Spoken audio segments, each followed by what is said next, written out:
Hello and welcome to this webinar about our new removals in residence scheme. My name is Steve Smith. I'm Executive Director of CORE, which is the UK's greenhouse gas removal hub. And I'm here with Paul Rouse, who's CORE's Flexible Fund Manager, to explain to you a little bit about this removals in residence scheme. So to put it into context, this is part of a big new research programme funded by UKRI. And the aim of the programme, it's called GGR Demonstrators Programme, is to assess sustainable routes for greenhouse gas removal, GGR, allowing the UK to make a major step towards achieving its legislated net zero goal by 2050, and also place the UK at the forefront of developments, including the potential future global demand market for removals. So the programme itself is actually structured with 5 demonstration projects, actually trialling a variety of different GGR methods in various locations around the UK. You can see those on the right-hand side, plus CORE as the central directorate hub, conducting multidisciplinary research and engagement and connecting to other initiatives throughout the life of the programme. And it's a large strategic new programme, over £30 million over 4.5 years. Now, the way CORE is structured, we're actually a collaboration between 7 different universities across the UK, and we cover a range of disciplines and institutes. So we're interested in studying the technical and systems dynamics of including removals within decarbonisation and socioeconomic systems, economics, the techno-economic analysis. We're also very interested in how we monitor and verify these different methods, and the legal and governance implications, the business models that might spring up, and the public perceptions around these. So we're a really diverse group of people coming at this from a range of different angles to assess how we feasibly and sustainably scale up. We have 3 headline aims really as CORE. This is what we aim to have achieved by the end of the programme. Number 1 is supportive policies. Number 2, scalable technologies. And number 3, enhanced capacity.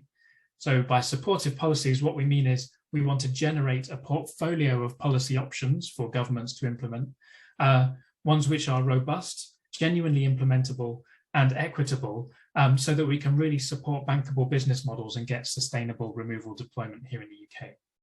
Number 2, scalable technologies. Obviously, we're working very closely with the demonstrator projects. We want to evaluate those.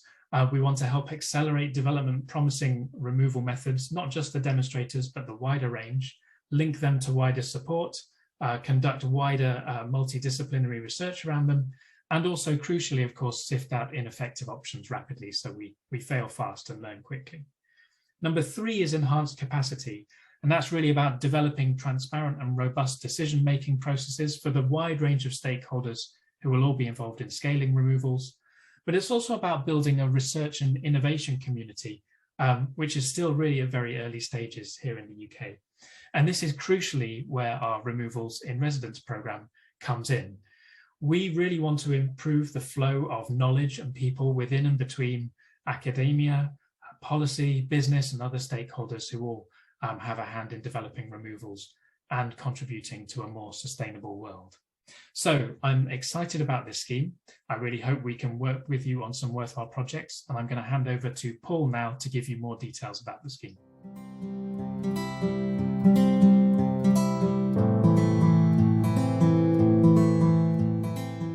Okay, thank you very much, Steve. That's very useful. I'm now going to start talking about the removals in residence scheme and how to apply.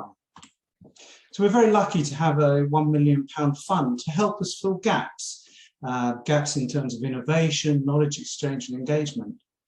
And we're using some of that to support a secondment scheme, which we're calling removals in residence. The secondments, we hope, will facilitate the strategic flow of ideas and knowledge to enhance capacity in the UK to develop greenhouse gas removal in environmentally, socially and economically viable directions. We're going to be funding secondments of up to 12 months duration. Now, they may be extended pro rata if you're part-time. And if you'd like to do less than 12 months, your project or your piece of work would only take perhaps 4 or 6 months, then do apply for the 4 or the 6 months that you need. Don't feel obliged to apply for 12. The scheme is going to be running until January 2025, and we have an open standing invitation for proposals. So there are no closing dates. You can simply put your application forward to us when it's ready, rather than have to fit into somebody else's timeframes. What are we going to support? Well, beyond a focus on greenhouse gas removal, the topics and objectives of a secondment that you may wish to apply for is entirely open. So there are no constraints in terms of topic or agenda or issue. But what we do is expect you to deliver against at least one of the following 3 objectives. That's to say, being supportive of policy, perhaps policy development or policy implementation. And by policy, we mean not only government policy, but policy in other domains as well.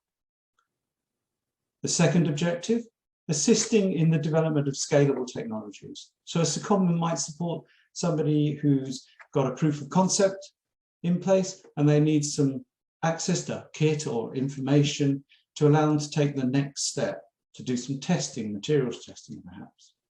And then finally, enhancing capacity. It's an issue we need to address.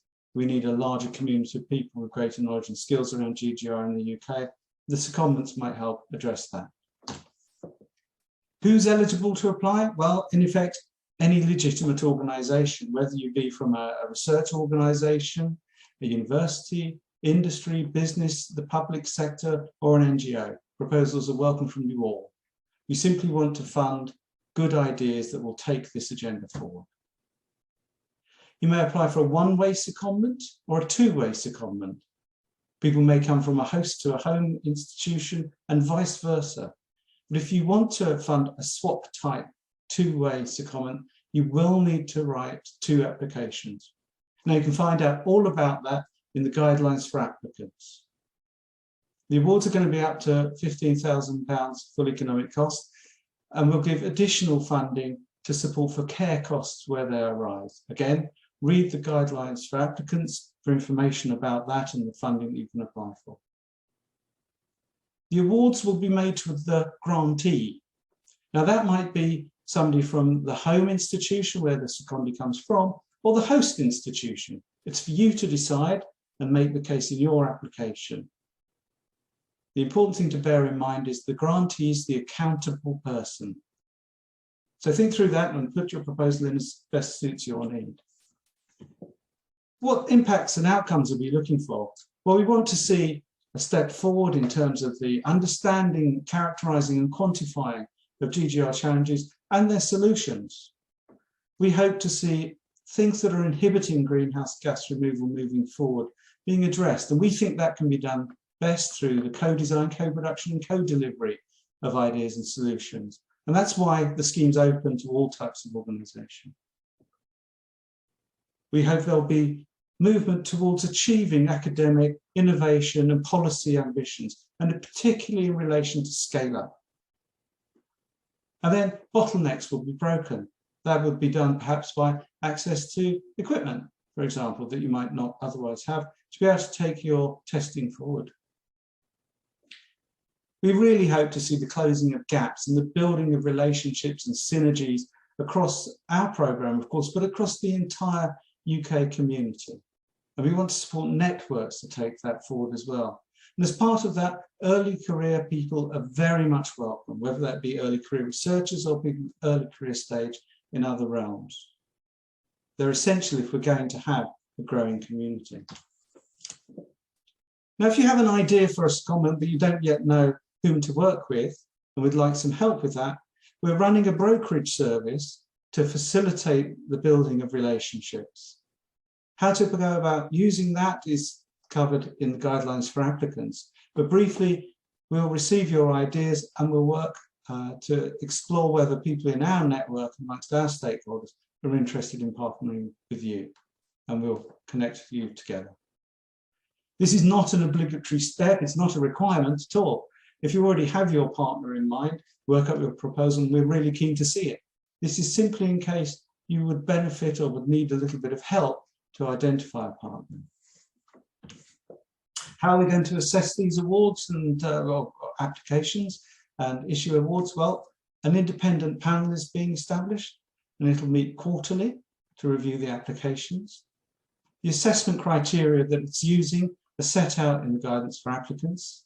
So look at those carefully and make sure you address all the key things we're looking for. Once a decision's been made by the panel, the lead applicant will receive notification of our decision, and then a grant will be prepared and issued by the University of Oxford, who hold the award for our hub. Details about what will be included in that grant and issues such as intellectual property are all covered again in the guidance for applicants. Then we'll be making payments in arrears at the end of the secondment. So that's all I'm going to say now, really, other than to re-emphasize the importance of reading the guidance for applicants. If there are things in there that you're unclear about, please get in touch with us and we'll do our best to answer your questions. Consult with institutions, secure their support and work with your partners to develop an application, and then send it in to us in the email account secondment.applications@imperial.ac.uk. So that's all I'm going to say. Do connect with us, sign up for our newsletters. This isn't the only funding mechanism we have, and we're going to be launching new opportunities soon, so keep an eye out for those. And otherwise, in the meantime, we really look forward to seeing your applications.